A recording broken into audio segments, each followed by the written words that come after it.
ये वजन इतना कम कैसे हो गया? मैंने जुगाड़ लगा दिया है, आज सबको डबल बिरयानी मिलेगी।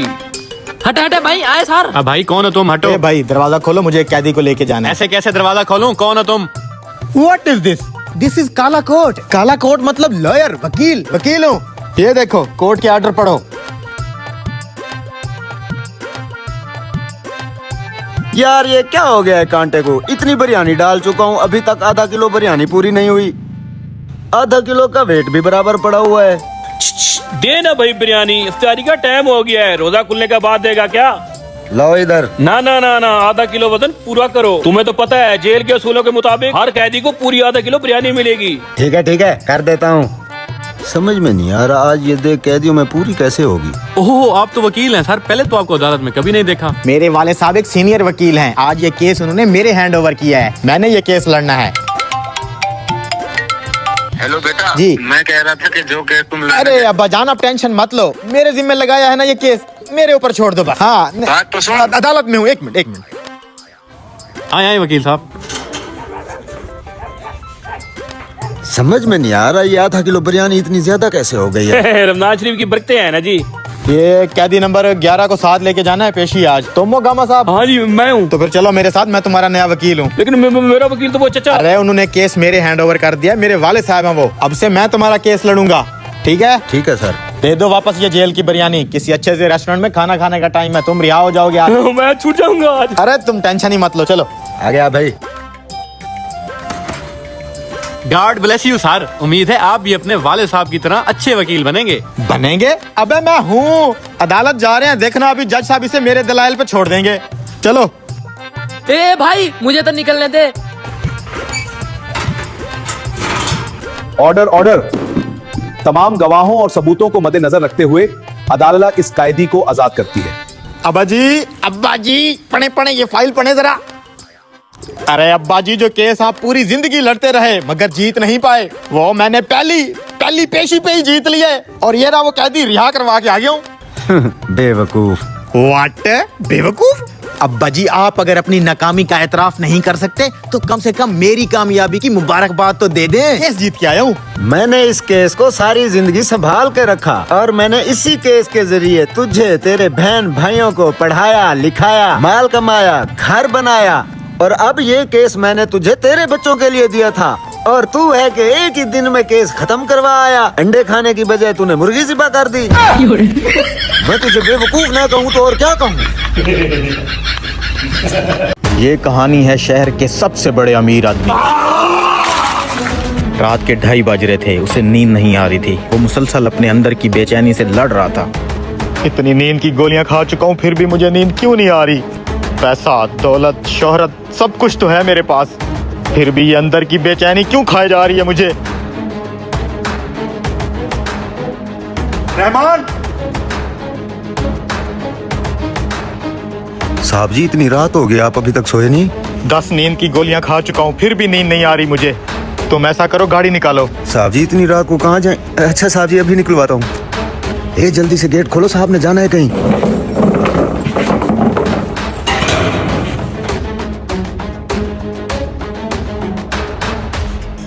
तुम यहीं रुको, मैं अकेले चला जाऊंगा। साहब जी इतनी रात को आप अकेले बाहर जाना ठीक नहीं है। यार तुम मेरी फिक्र मत करो, गेट खुलवाओ।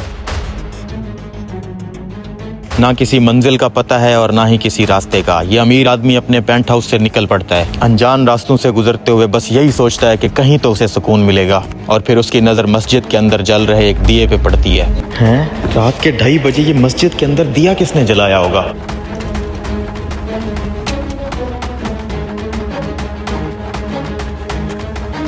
आखिर किसी ने तो ये दिया जलाया होगा। ये आदमी कौन है?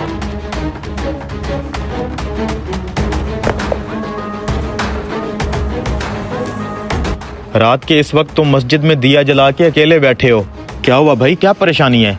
मेरी बीवी अस्पताल में भर्ती है। सुबह तक मैंने उसका इलाज ना करवाया तो वो बचेगी नहीं, और मेरे पास पैसे भी नहीं है। भाई क्या हुआ है तुम्हारी बीवी को? मेरी बीवी को ट्यूमर है। डॉक्टर ने कहा अगर पैसे जमा करवा के सुबह तक ऑपरेशन नहीं करवाया तो वो नहीं बचेगी।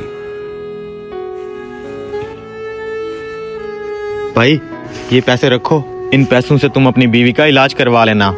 तुम्हें पता है आज की ये रात मुझे बहुत बेचैन कर रही थी। मुझे नींद ही नहीं आ रही थी। मैंने बहुत सारी मेडिसिन खाई, लेकिन उसके बावजूद भी मैं बेसुकून रहा।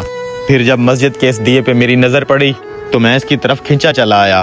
अंदर आया तो तुमसे मुलाकात हो गई। शायद खुदा आज मुझसे ये काम लेना चाहता था, इसी वजह से मैं बहुत बेचैन था, लेकिन अब मेरे दिल में बहुत सुकून है। तुम्हारा बहुत शुक्रिया भाई। इन पैसों से मैं अपनी बीवी का इलाज करवाऊंगा। फिर हम दोनों मियाँ बीवी मिलके आपके लिए दुआ मांगेंगे, अल्लाह आपको और सुकून दे। ये पकड़ो मेरा कार्ड, इस पे मेरा एड्रेस लिखा है। तुम्हें कभी भी किसी भी चीज की जरूरत हो तो मेरे एड्रेस पे आ जाना, तुम्हारा काम हो जाएगा। नहीं भाई शुक्रिया, मुझे आपका ये कार्ड नहीं चाहिए। क्यों भाई, क्यों नहीं चाहिए? मैं तो तुम्हारी मदद के लिए कह रहा था। तुम्हारे पास किसी और बड़े आदमी का एड्रेस है क्या? मेरे पास उसका एड्रेस है जिसने रात के इस वक्त 2:30 बजे घने अंधेरे में तुम्हें अपने महल से निकाल के यहाँ मेरे पास भेज दिया है। दोस्तों, यही होता है यकीन। भरोसा कीजिए, जिस दिन यकीन गहरा होगा ना, उस दिन अल्लाह आपके लिए रास्ते नहीं बनाएंगे, इंसान भेजेंगे आपके बिगड़े हुए काम बनाने के लिए। इसलिए जो भी करो पूरे मन से करो और बाकी सब उस पे छोड़ दो, क्योंकि जब जब जिस जिस चीज की भी आपको जरूरत होगी ना, वो अपने आप ही भेज देगा। वीडियो अच्छी लगे तो शेयर लाजमी करें।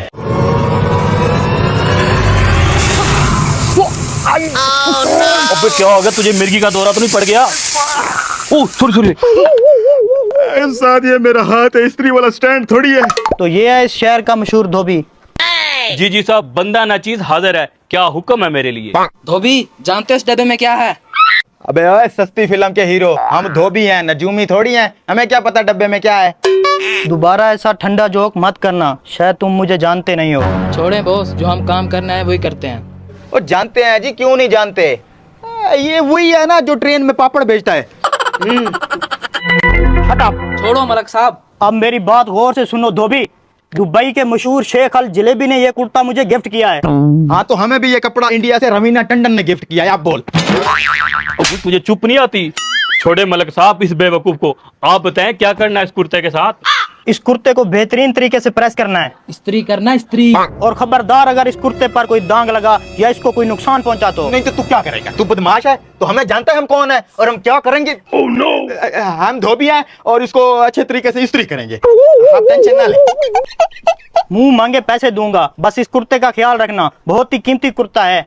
बेफिक्र होकर साहब जाएं, अपनी जान से भी ज्यादा हिफाजत करूंगा इस कुर्ते की। 10 मिनट तक आके मैं लेता हूँ, मैंने फंक्शन पे जाना है। देख, ये कुर्ता बहुत ही कीमती है और मलक बंदा भी बहुत खतरनाक है। इस कुर्ते को मैं खुद प्रेस करूंगा, तू जाके कपड़े निकाल। आप मेरे टैलेंट पे शक कर रहे हो? आपको क्या लगता है मैं इस कुर्ते के काबिल नहीं हूँ? 4 साल काम किया, आपके साथ हाथ तक जलवाए हैं और आज मैं इस कुर्ते के काबिल नहीं हूँ। मैं जा रहा हूँ काम छोड़ के। रुक।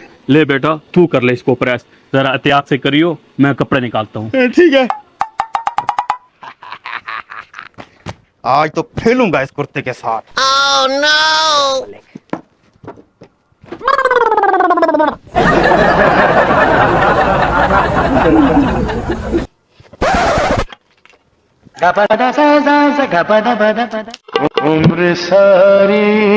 आज अगर इसने मलक का कुर्ता सही इस्त्री कर दिया तो इसकी तनख्वाह बढ़ा दूंगा। कौन है? हाँ, आशिक। आशिक किसका आशिक? मतलब आशिक धोबी बात कर रहा हूँ। Wrong number.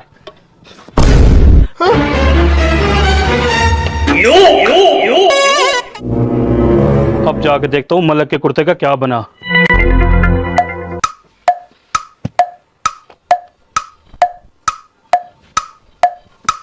हाँ बेटा, मलक साहब का कुर्ता इस्त्री हुआ कि नहीं? जी मैंने कर दिया है कुर्ता। कर दिया है? हो गया अफ्तार जी, हो गया। मैं आपके लिए चाय लाता हूँ। नहीं, अभी चाय नहीं पीनी मैंने। अच्छा आप बैठे, फिर मैं आपकी टांगें दबा देता हूँ। बेटा आपकी तबीयत तो ठीक है? बड़े तमीज से पेश आ रहे हैं आप। उस्ताद है ना आप। लो जी, मलक साहब भी आ गए हैं। हाँ भाई, मेरा कुर्ता रेडी हुआ कि नहीं? जी मलक साहब, हो गया है। लड़के ने बड़ी मेहनत से आपका कुर्ता इस्त्री किया है। ले जी। मैं चेक करता हूँ। चेक करने की क्या जरूरत है मलिक साहब? बहुत अच्छे से इस्त्री किया है, घर ले जाएं इसको बस। चेक तो करने दो। पागल के बच्चे, ये क्या किया तुमने? ये क्या किया तूने कुर्ते के साथ? क्यों मार रहे हो यार? मलिक साहब क्या हो गया है? पढ़े लिखे बंदे हैं आप। यार ये तो फैशन है आजकल का। आपने वो लड़के नहीं देखे जिनके बाल खजूर के तने की तरह खड़े होते हैं, पैंट यहाँ से फटी होती है। वो ये कुर्ते का नया फैशन आया है, आप पहन के तो देखें। अगर ये नया फैशन आया है ना, तेरी दुकान में जितने भी लोगों के कपड़े पड़े हैं उन सब पे यही फैशन बना। फैशन भी तो ऐसी